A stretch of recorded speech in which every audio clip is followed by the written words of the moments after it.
Tu savais que le métier de wedding planner était apparu en 2000 en France? Moi, c'est Sophie, je suis wedding planner. Ça fait un mois maintenant que tous les lundis, je fais une vidéo. J'ai commencé par organiser son mariage partie 1 et partie 2. Et la semaine dernière, je vous ai présenté le métier d'officiante de cérémonie laïque. Aujourd'hui, c'est une de mes consoeurs qui va se présenter à vous. Et je vais donc la laisser se présenter. C'est à ton tour. Hello! Je tiens d'abord à te remercier de me donner l'opportunité de pouvoir parler de notre super métier, celui d'être wedding planner. Alors moi je suis Angélique, j'ai créé l'agence EcoM Wedding Planner pour aider, accompagner les mariés à organiser le plus beau jour de leur vie. Pourquoi as-tu décidé de devenir wedding planner? Alors pour moi je ne l'ai pas choisi, pour moi c'est plutôt une évidence, car c'est un métier où on a la chance de pouvoir participer au plus beau jour de la vie des gens. Du coup, c'est à ton tour d'expliquer ce qu'est une wedding planner et à quoi ça sert. Pour moi, le métier de wedding planner, c'est d'être là pour accompagner les futurs mariés dans leur organisation du plus beau jour de leur vie, du moins d'un des plus beaux jours de leur vie, en les conseillant, les accompagnant et surtout être un soutien parce que c'est vraiment une période assez stressante pour eux. Il y a beaucoup de choses à gérer et je suis là vraiment pour les soutenir et les accompagner tout le long de la préparation. Est-ce que tu peux nous dire si tu as plusieurs prestations et si oui, lesquelles, et nous les expliquer un petit peu? Alors oui, j'ai 3 formules. J'ai la formule prestige, c'est de l'organisation complète, donc je suis là dès le tout début et jusqu'à leur joli jour.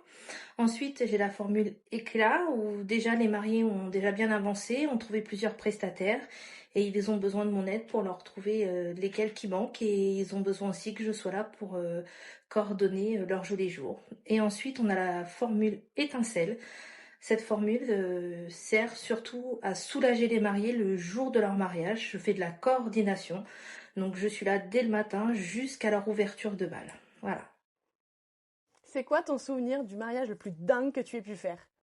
L'organisation la plus dingue que j'ai eu à faire, bah, j'avais 9 mois pour faire un joli mariage et mon temps a été réduit à même pas tout à fait 2 mois.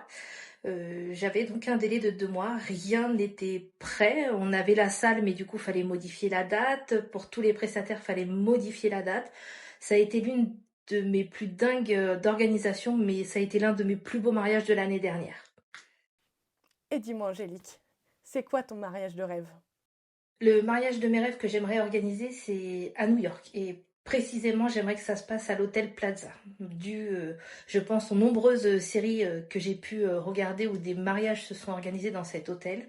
C'est vraiment l'un de mes objectifs. J'aimerais vraiment, d'ici quelques années, pouvoir en faire un. Voilà.